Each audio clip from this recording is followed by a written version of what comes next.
ஏமா தங்கச்சியும் மாப்பிள்ளையும் வாரவலாம். அப்படியே சின்ன தர அவளுக்கு நாட்டுக்கோழினா நல்ல பிடிக்கும் பாத்துக்க.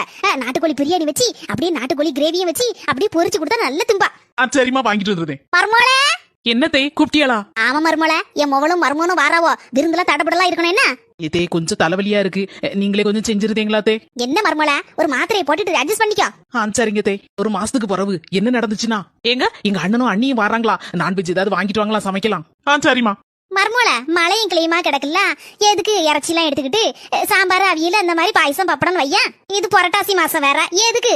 என்னமா பேசுத நீ? அன்னைக்கு தங்கச்சியும் மாப்பிளையும் வந்தப்போ நாட்டுக்கோழியில பிரியாணி வறுவல் சப்பு சவரன் செய்து எடுத்து கொடுக்கறதெல்லாம் செஞ்சா அவளுக்கு அன்னைக்கு உடம்பு சரியில்லை வேற. இன்னைக்கு அவங்க அண்ணனும் அண்ணியும் வராங்க, புரட்டாசி, அதனால மட்டன் எல்லாம் ஒண்ணும் செய்யக்கூடாது, சாம்பார் அவியல் வையின்னு சொல்லிட்டு இருக்க. இது உனக்கு நியாயமா இருக்கா? அவங்க குடும்பம் வேற, நம்ம குடும்பம் வேற இல்ல, எல்லாம் ஒண்ணுதான். என்ன பொண்ணு, நீ போய் 20 ரூபாய் எடுத்துட்டு வா, நான் மட்டன் வாங்கிட்டு வரேன். இந்த சின்ன பொண்ணு எந்த அளவு ஒளிஞ்சாலும் தெரியல. 10 மணிக்கே கோழி கறி வாங்கிட்டு வந்தா எத்தே உங்களுக்கு பிரியாணி செஞ்சு தரேன்ட்டு என்னதான் செஞ்சுட்டு இருக்கா? அவளுக்கு மணி 1 ஆகுது. அப்படி என்னதான் செஞ்சுட்டு இருக்கான்னு போய் பாப்போம். ஆஹா, சிக்கன் பிரியாணி நல்ல வாசம்லாம் நல்ல கம கமன்னு தான் வருது. நம்ம மருமவா பரவாயில்ல, நம்மளுக்குன்னு எடுத்து வச்சுட்டு தான் போயிருந்திருக்கா. நான் தான் அது தெரியாம அவளை ஏசிட்டு இருந்திருக்கேன் இவ்வளவு நேரம். சே, சின்ன பொண்ணுகிட்ட எத்தனை குறை இருந்தாலும் அவ வைக்க பிரியாணி ருசியே தனிதான். எத்தே எத்தே, இந்த பிரியாணி எதுல இருந்து எடுத்துட்டு வந்திய? ஏன் சின்ன பொண்ணு, நீ தானே எனக்காக ஒரு தட்டுல எடுத்து வச்சிருந்தா, அதுல இருந்து தான் எடுத்துட்டு வந்தேன்.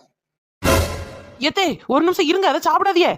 ஏ சின்ன பொண்ணு, சும்மா இரு, குறுக்க குறுக்க பேசாத. எனக்கு சாப்பிடுச்சுல பேசவே பிடிக்காது, நிம்மதியா சாப்பிட விடு. எத்தே சொன்னா கேளுங்க தே. என்ன ருசி. ஏ சின்ன பொண்ணு, நீ ஏதோ சொல்ல வந்தால, என்னது இப்போ சொல்லு. வேற ஒண்ணும் இல்ல தே, நீங்க இப்ப நல்ல நொட்ட விட்டு தின்னுட்டு இருந்தீல்ல பிரியாணி, அதுல பள்ளி உளுந்து கிடந்து, அதை தான் சொல்ல வந்தேன். என்னது பள்ளியா?